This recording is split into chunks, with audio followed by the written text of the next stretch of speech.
But I just think that for people that are really contemplating or halting between two opinions, if you think of yourself as holding the most precious gift in the world, it don't cost you much. Mm. $1 billion, $1 trillion cannot replace that. No amount of money in the world can replace that. I just spoke to a brother in India, and his younger brother has a hole in the heart, and even though he needs money for the transplant or the money for this operation, the money's still not there, and we have opportunities to do things and to make people better. We need to step forward and do it.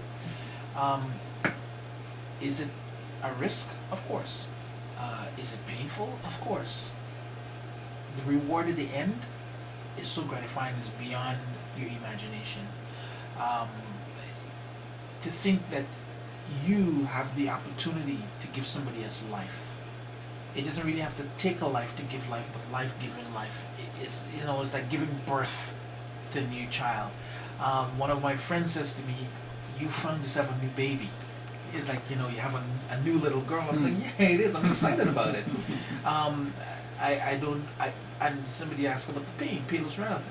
The pain afterwards is completely relative. Like how much, I think if I'm going to a positive way, I wouldn't receive that much pain. And, they're good doctors.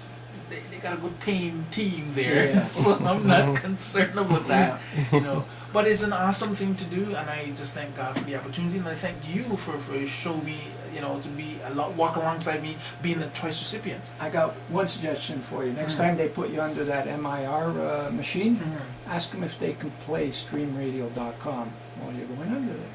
Well, that's true, but I don't know if they can, because, they probably can. They can do anything they want to do. Maybe if I'm hearing the music playing through, but I think they don't play the music because they want to talk to you and want to make sure you don't dream off. But after a while, I started to doze off a little,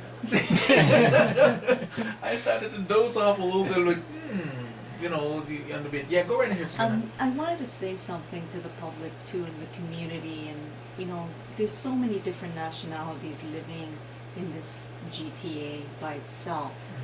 And I really feel that, it's not a matter of your race or your religion or your creed or your sex or even your age. What it really has to do with is really the epitome of empathy. Because you have to remember, somebody's lying in the hospital in a bit of a dilemma. In order for them to live, somebody does have to pass away in some cases to give life to them.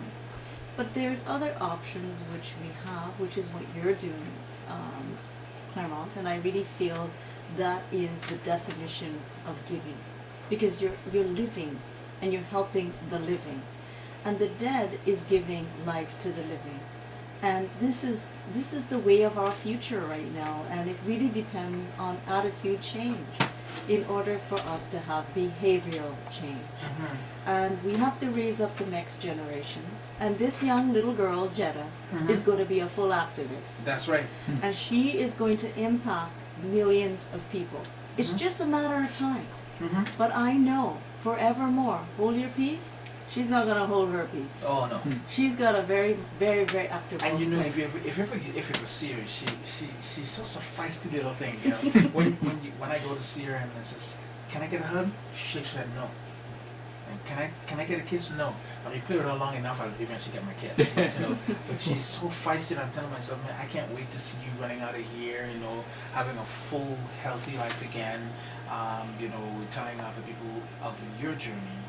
That started at such a young age. I think she was just like 3 or 11 days old, and just to see where she, what she's come to, and how God has preserved her life.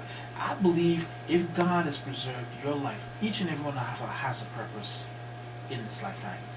And like yourself, George, if God has preserved your life twice over, you got a big job, a huge job. A fantastic job.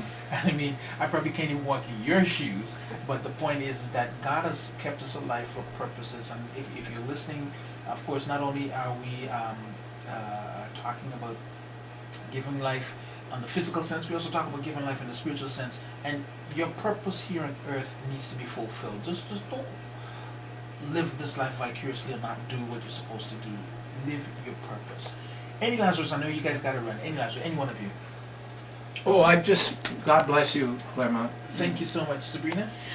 I just want to say to you, Clairmont, that you are not only just going to make an impact with your daughter and your family, but you're going to make an impact with the rest of Canada, the rest of the world, because you're going to come up not just as a number or a statistic that allowed a little girl to die and watched her die and didn't do anything, but you actually participated in helping her to have life and life more abundantly.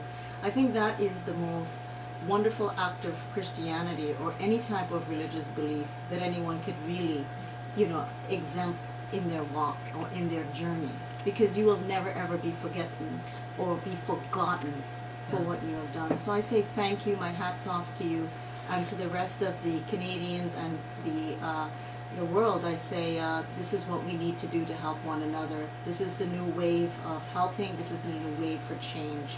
Let's go for it. Thanks a lot. Thank you. And one last thing. Yes. Let's pray Obama becomes president. Yes, change.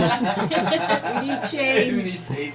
Thank you so much for listening to StreamOfPraiseRadio.com. We're going to be talking to Pastor Ken Cox, who's going to be in shortly. But in the meantime, we're going to thank George and Sabrina for stopping by and keeping us up to date.